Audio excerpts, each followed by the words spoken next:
Hey everyone, welcome to today's video. We built out multiple versions of different garage gyms, and today we're in our newest space and it's almost finished. We're gonna show you what we've added, what we've changed, what we've kept the same. We're just gonna show you around and give you a tour today.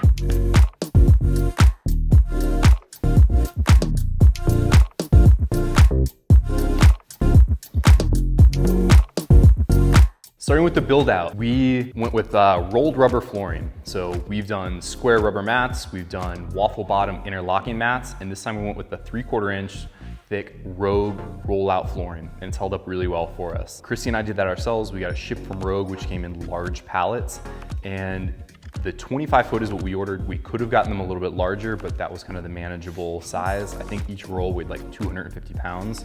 And so far that's worked really well for us. The seams have stayed nice and tight, but we also have it climate controlled in here, meaning that there isn't huge shifts in temperature where sometimes you get a little bit more of the expansion.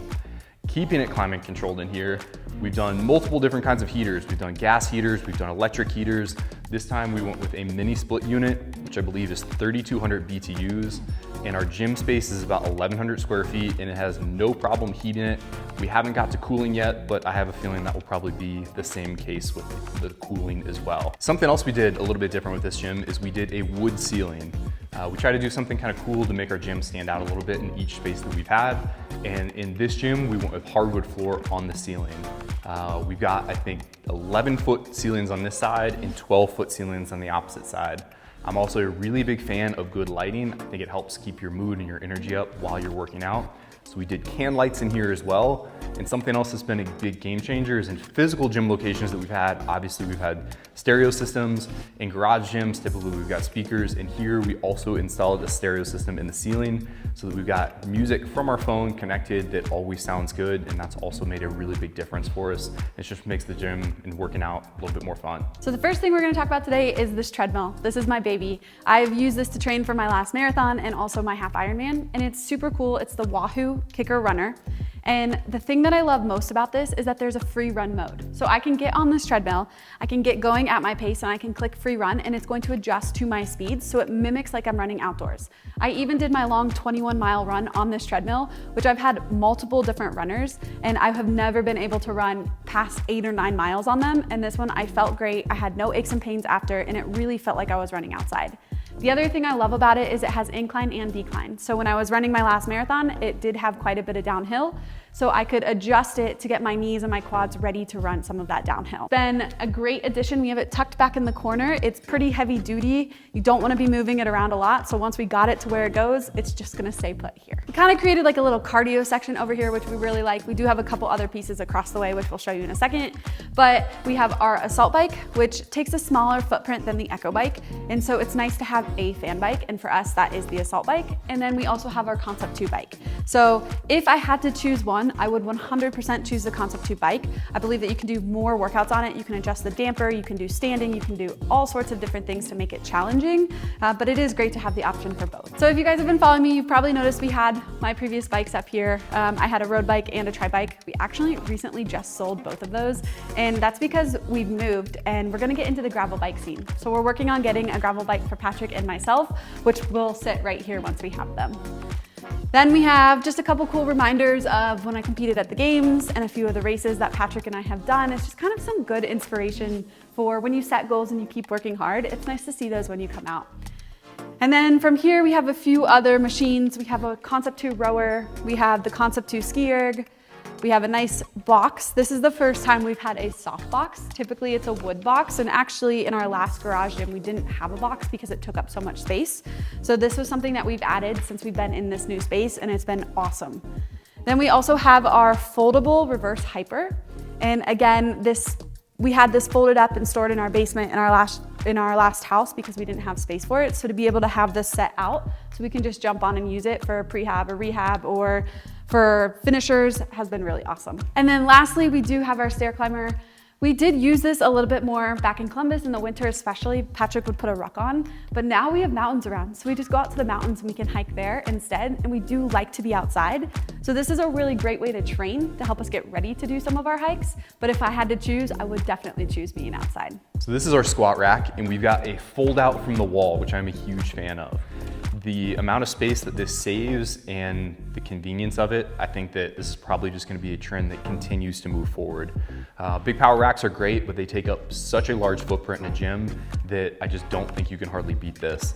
And they're super stable, they're super strong. You can get them with pull-up bars as well, but we've got a couple separate pull-up bars, so for us, we pretty much just use it for squatting, benching, those types of things. And I'm a huge fan of organization, and anything that we can do to keep things up and off the floor and have more space in the garage, I'm a big fan of. For our plate storage, we kind of use a combination of a couple different things. These are actually singular posts, and I'll show you guys what this would have looked like. There's kind of two different styles of weight storage. There's some that kind of look like this that have a back to them, but typically lean out away from the wall. These were sold individually and would mount directly to the wall, but since there's quite a bit of weight on there, I put a metal strapping behind them to keep these from kind of smashing into the drywall and just make it a little bit stronger, more stable, to where we can keep all of our weights nice and vertical, and again, up and out of the way. Sticking with the kind of up and out of the way theme, we've got a barbell holder that sits flat on the wall, which again, I'm a really big fan of because it just gives us more gym space and it keeps everything nice and organized. We've got an easy curl bar, women's bar, men's bar, Olympic lifting bar, and a secondary women's bar.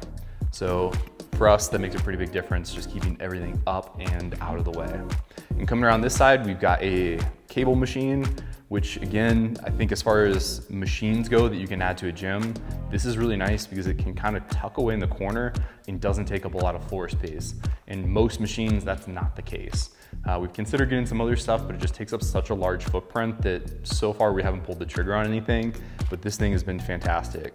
It's got adjustable cables on either side. We've got a pull-up bar, and the stacks go up to about 200 pounds on either side, so it's pretty substantial for a home gym. So we've got some of our attachments. Some of them came with the cable machine. Some of them we got separately. Those all came separately. They're different types of lat pull downs or rowing attachments. We've got some other straps and things that we also bought separately that are pretty useful. We've got more or less a full kettlebell setup, and then we've got our dumbbell rack over here. The dumbbells have kind of been a little bit of a hodgepodge, honestly, that we will probably end up replacing some of those. And during COVID, when you could not literally buy dumbbells from anywhere, we got some of them off Amazon. And I know, I think it's our 40 pounders, one might weigh 5 pounds more than the other. So at some point we'll need to kind of probably just buy a new set strictly from Rogue or somebody to where they're all actually calibrated at least close. Because there's some of those with a pretty big difference. And even though we were able to get them, they didn't really maybe hold up for as long as they should have, or at least stand the test of time. Coming around this way, another thing that I actually really like is the parallettes. I'm a huge fan. I just like getting those out. Doing deficit push-ups I think is just a really great movement, super satisfying, and they're a pretty inexpensive gym addition if you guys are looking for something. So I'm a really big fan of those and use them pretty often. Coming around this way, we've got our bands, which we also use quite a bit. Some crossover, which honestly we don't use quite as much. I use bands far more often. And then we've got a wide variety of jump ropes. We've got heavy, normal, drag ropes. And then just for a little bit more decoration, we've got some of the belts that Christy has taken home from regionals when that used to be a thing. We still got a little bit of things to do to kind of get up on the walls, but for now we've kind of got some old memorabilia and a lot of vests. That kind of seems to be our decoration right now. We have a ton of them. We still even got some in storage, but accumulating those is just kind of a cool thing to get up on the walls, and we'll actually use them fairly often as well. All right, and then lastly is a bench. It's really great to have a bench. We used to use a box if we didn't have one, so you can make do without one. But if you get one, I highly recommend an incline bench. There's just so many options that you can do. So for this one, we can obviously pull it up. You can have a moderate incline, a very steep incline, whatever you want. And then the seat also will adjust to where you want it. So this one's super easy to move around also because it's on wheels, which makes it really nice as well, because it can be a little bit heavier when you get into these incline benches. So some of the stuff we still got tucked away, whether it's either kind of not been put up on the walls, or we just don't quite have the spot figured out for it yet. We got some more kind of regionals and games gear, and then we've got a more traditional straight pull-up bar that we just haven't quite figured out where we want to set that up yet. Then over here on this side, we've got some crash pads, which do come in handy for if we do want to drop a heavier barbell, that we're not just completely being rude to our neighbors. So those do get used every now and then. They're not used a ton, but when they are, it definitely comes in handy. Over here, we've got a glass whiteboard, so we can always kind of write up what we're doing. Kind of got some little workouts that we're testing or that we've done recently, so that you've always got kind of something to look at. And then again, behind me, we've got more vests, more backpacks. Those do actually have weight in them, and we do actually use them. And of course, no home gym would be complete without a gym dog. So we've got our gym dog, Milo, who is always here supporting us during our workouts. If you guys have any questions on any of the equipment you've seen in this video today, or if you want us to dive in further about why we have things or why we don't have something, drop it below in the comments.